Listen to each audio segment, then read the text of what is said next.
আসসালামু আলাইকুম। কি অবস্থা সবার, কেমন আছো? প্রতিদিনের নেই আজকেও একটি ভিডিও নিয়ে চলে আসলাম তোমাদের সামনে। আজকেও তোমাদের সাথে শেয়ার করব মজার একটা রান্নার রেসিপি, আর সেটা হলো পাঙ্গাস মাছ। তো পাঙ্গাস মাছটাকে আজকে আমি শিম দিয়ে রান্না করব, আর সেটা তোমাদের সাথে শেয়ার করব। তো আজকে আমি মাছটাকে ফ্রাই করে নিচ্ছি। এর জন্য আগে থেকে দেখতে পাচ্ছ এই মাছগুলো বুকের পিস। তো আমি এখন মাছগুলোকে আগে ফ্রাই করব, ফ্রাই করে দেন রান্না করব। নদীর এই পাঙ্গাসটাকে আপনি চাইলে কাঁচাও রান্না করতে পারেন, আবার ভেজেও রান্না করতে পারেন। দুইভাবে রান্না করলে এই মাছটা অনেক বেশি মজা লাগে আমার। তো দেখতে পাচ্ছ আমার মাছটা ফ্রাই করা হয়ে গিয়েছে। এখন আমি মাছটা উঠিয়ে নিচ্ছি। মাছটা যেহেতু আমি ফ্রাই করে রান্না করব, তার জন্য সবজিটাকেও আমি ফ্রাই করে নিচ্ছি। তো এখানে দেখতে পাচ্ছ আমি শিমগুলোকে ফ্রাই করে নিয়ে নিচ্ছি। শিমগুলো ফ্রাই না করলে দেখা গেছে একটা কাঁচা গন্ধ থেকে যাবে, তার জন্য আমি তাও সবজিটাকে ফ্রাই করে নিলাম। তারপর দিয়ে দিলাম এখানে টমেটো কুচি আর পেঁয়াজ কুচি। এখন মশলাটাকে একটু ভালো করে ভেজে নিব। দেন এখানে আমি স্বাদ মতো করে লবণ দিয়ে দিলাম। এখানে আমি কিছু বাটা মশলা ইউজ করব, সেগুলোকে আমি আগে থেকে বেটে রাখছিলাম। এখানে আদা বাটা, রসুন বাটা, কাঁচামরিচ আর পেঁয়াজ বাটা, এগুলোকে আমি শিলপাটায় বাটছি। আর এই বাটা মশলাটা ব্যবহার করলে দেখা গেছে তরকারিটা অনেক বেশি মজা লাগে, আর অনেক গ্রেভি হয়, গ্রেভিটাও বেশি সুস্বাদু হয়।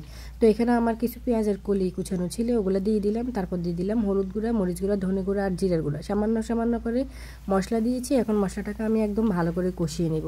আর এই মশলাটা ভালো করে কষাতে হবে, কারণ যেহেতু মাছটাকে আমি ফ্রাই করে ফেলছি, তাহলে মশলাটা না কষালে দেখা গেছে গন্ধটা থেকে যাবে। তো মশলাটা যখন কষানো হয়ে যাবে, তখন আমি এখানে ভেজে রাখা শিমগুলা দিয়ে দিলাম। এখন শিমটাকে আমি একটু নেড়ে ছেড়ে নিচ্ছি, তারপর সামান্য করে একটু পানি দিয়ে দিচ্ছি।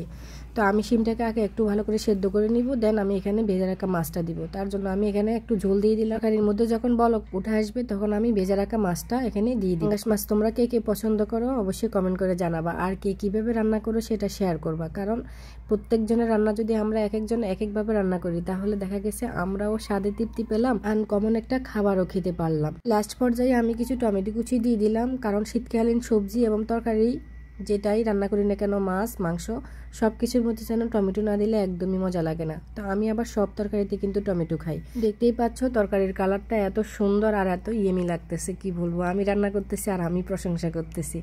তো যাই হোক, আমার রান্নাটা হয়ে গিয়েছে। আমি লাস্ট পর্যায়ে কিছু ধনেপাতা কুচি দিয়ে দিলাম। ধনেপাতা কুচিটা না দিলেও দেখা গেছে একদমই ভাল লাগে না। তো আমার রান্নাটা হয়ে গেল। দেখতেই পাচ্ছ আমার রান্নাটা তোমাদের কাছে কেমন লাগছে অবশ্যই একটা কমেন্ট করে জানিয়ে দিবা। আর তোমরা কমেন্ট করলে কিন্তু আমার জন্য সুবিধা হয় তোমাদের বাড়িতে চলে যাইতে।